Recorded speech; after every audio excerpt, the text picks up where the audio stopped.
गांव और मॉडर्न बहू का करवा चौथ। पंडित जी कितनी सुंदर लड़की का रिश्ता लेकर आए हैं। मुझे तो ये लड़की देखते ही भाग गई। मोहित बेटा तू बता, तुझे ये लड़की कैसी लगी? माँ, जो आपकी पसंद वही मेरी पसंद। वैसे माँ, मैं तो छोटा हूँ, मुझसे पहले तो अनिल भैया की शादी होनी चाहिए। बेटा मैं तो इसे समझा समझा कर थक गई हूँ, अब तू ही समझा। जब भी शादी का नाम लूँ तभी इसका मुंह बन जाता है। ना जाने इस जन्म में शादी करेगा भी या नहीं। ऐसा नहीं है माँ, मैं शादी करूँगा पर अभी नहीं। लेकिन क्यों भैया, क्या आपको कोई लड़की पहले से ही पसंद है? अगर ऐसी बात है अनिल, बता मुझे, मैं तेरी शादी उसी लड़की के साथ करवाऊंगी। कम से कम तेरा घर तो बसे। मुझे एक लड़की पसंद तो है, उसका नाम सुनीता है, लेकिन वो हमारी तरह शहर की रहने वाली नहीं है, बल्कि वो गांव से है और हमारी तरह ज्यादा पढ़ी लिखी भी नहीं है। जब लास्ट टाइम मैं एक प्रोजेक्ट के सिलसिले में गांव गया था, तब मेरी मुलाकात सुनीता से हुई और कब ये छोटी सी मुलाकात प्यार में बदल गई मुझे पता ही नहीं चला। अगर तू उस लड़की से इतना ही प्यार करता है तो मुझे इस रिश्ते से कोई एतराज नहीं है। मैं तेरी और मोहित की एक साथ ही शादी करवाऊंगी। अपनी माँ सुमित्रा की बात सुन अनिल काफी खुश होता है, जिसके बाद सुमित्रा गांव जाकर सुनीता के माता पिता से बात करती है और अपने दोनों बेटों की शादी एक ही दिन रख देती है। शादी की सारी रस्म खत्म होने के बाद सुमित्रा अपनी दोनों बहू का बड़े प्यार से गृह प्रवेश करती है। माँ जी, ये घर तो किसी बंगले से कम नहीं लग रहा है। क्या ये सच में मेरा ही ससुराल है? ऐसा घर तो मैंने शाहरुख खान की एक पिक्चर में देखा था। अरे बहू, ये शहर है और यहाँ पर ज्यादातर लोगों के घर तुझे ऐसे ही मिलेंगे। सुमित्रा अपनी गांव वाली बड़ी बहू को घर के बारे में बता ही रही होती है कि तभी घूंघट ओढ़ी शहरी बहू जानवी एकदम से अपना घूंघट ऊपर कर देती है। शहर से होने की वजह से जानवी ने अपने लहंगे का ब्लाउज भी कट स्लिप बनवाया था, जिसे देख सुनीता अपने मुंह पर हाथ रख लेती है। रानी जी, ये आपने कैसे कपड़े पहने हुए हैं? या चुन्नी पहनकर आ गई हैं? माँ जी, आपने देवरानी जी से कुछ कहा नहीं? चुप कर गंवार, ये लेटेस्ट फैशन है। आजकल की सभी ब्राइड्स इसी तरह का ब्लाउज पहनती हैं, तेरी तरह ऊपर से नीचे नहीं, समझी? जानवी बहू, ये कोई तरीका है अपनी जेठानी से बात करने का? माफी मांगो इससे। मम्मी जी, आपने सोच भी कैसे लिया कि मैं इस गांव की गंवार से माफी मांगूंगी? न जाने क्या सोचकर आपने इस गांव की गंवार को मेरी जेठानी बना दिया। इतना कहकर शहरी बहू जानवी मुंह बनाकर अपने कमरे में चली जाती है। सुनीता बहू, तू जानवी की बातों का बुरा मत मानना, धीरे धीरे वो तुझे समझने लगेगी।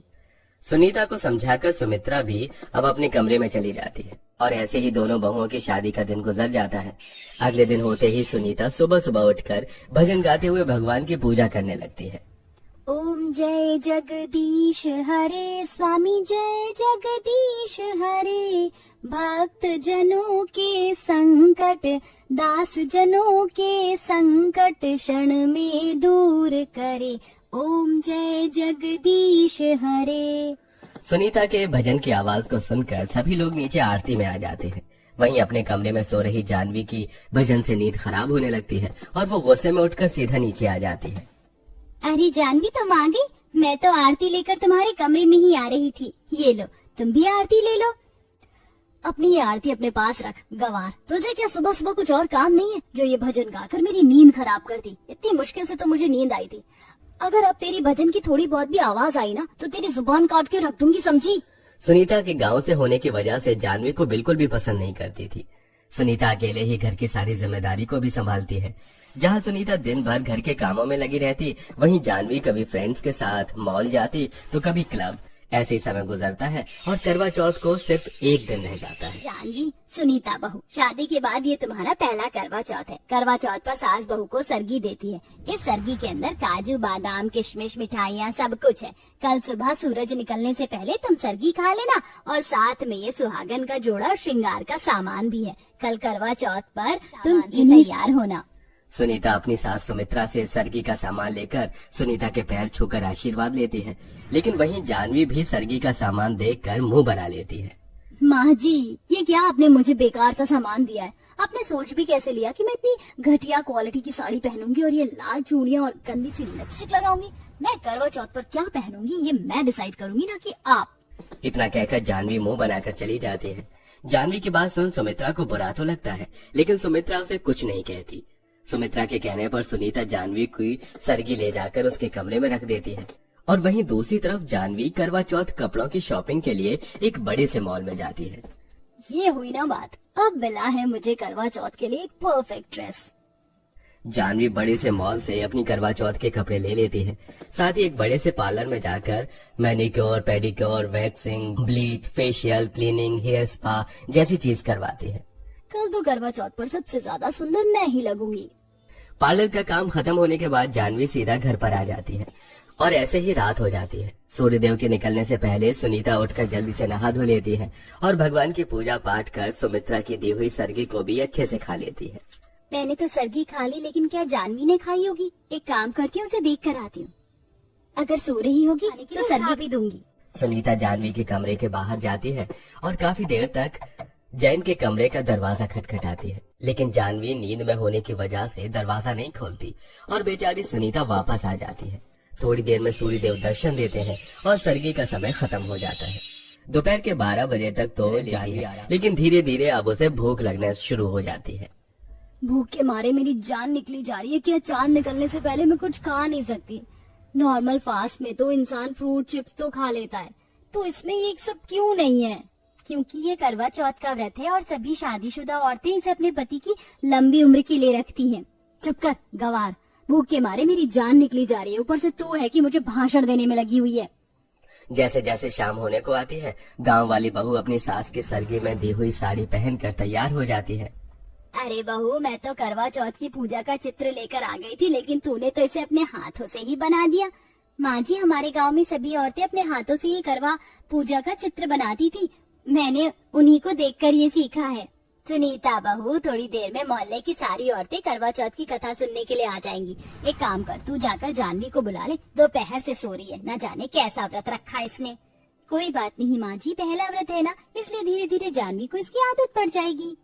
सुनीता करवा चौथ की कथा के लिए जानवी के कमरे में बुलाने के लिए जाती है। जानवी अपने कमरे में लेटकर आराम से फोन चला रही होती है। जानवी, करवा चौथ की कथा सुनने का वक्त हो गया है, जल्दी से तैयार होकर नीचे आ जाओ। मेरे पास इतना फालतू का टाइम नहीं है कि मैं ये कथा सुनने के लिए नीचे आऊँ। जानवी, करवा चौथ का व्रत रखने वाली हर औरत करवा चौथ की कथा सुनती है। बिना कथा सुने तुम्हारा व्रत पूरा नहीं होगा। अपना ये फालतू का ज्ञान अपने पास रखो, अनपढ़ गवार कहीं की। तुम मुझे सिखाओगी? निकल जा मेरे कमरे से। अपनी जेठानी के लाख समझाने पर भी जानवी करवा चौथ की कथा सुनने के लिए नहीं आती और उसे बेइज्जत करके कमरे से निकाल देती है। जिसके बाद सुनीता अकेले ही सभी सुहागन औरतों के साथ बैठकर करवा चौथ की कथा सुनती है। जैसे जैसे शाम गुजरने लगती है, वैसे वैसे अब जानवी की भूख भी काफी बढ़ जाती है। अब इस भूख को मैं और बर्दाश्त नहीं कर सकती, मैं तो चली खाना खाने के लिए।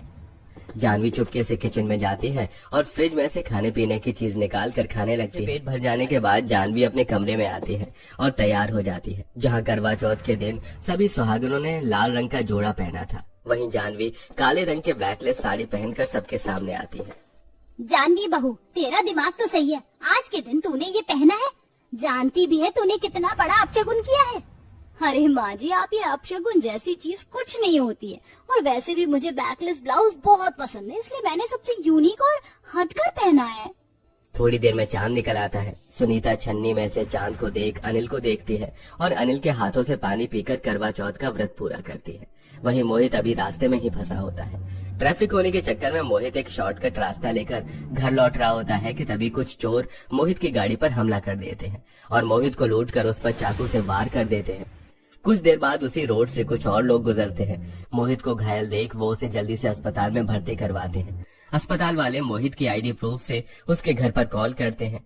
जैसे ही मोहित के घायल होने की बात को पता चलती है तो सभी लोग दौड़े दौड़े अस्पताल आते हैं। आज मेरे बच्चे की हालत है ना, उसकी जिम्मेदार सिर्फ तू है। अगर मेरे बेटे को कुछ भी हुआ तो मैं तुझे छोड़ूंगी नहीं। हे भगवान, मैं क्या करूँ, ये मुझसे क्या हो गया? अगर मोहित को कुछ हो गया तो मैं जी नहीं पाऊंगी। इसीलिए कहते हैं जानवी, इतना भी मॉडर्न होना ठीक नहीं है।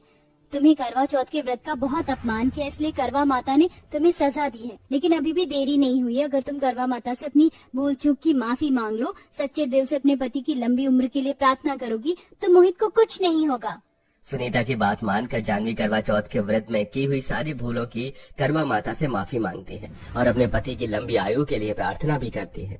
थोड़ी देर में मोहित को होश आ जाता है, जिसे देख जानवी बहुत खुश होती है।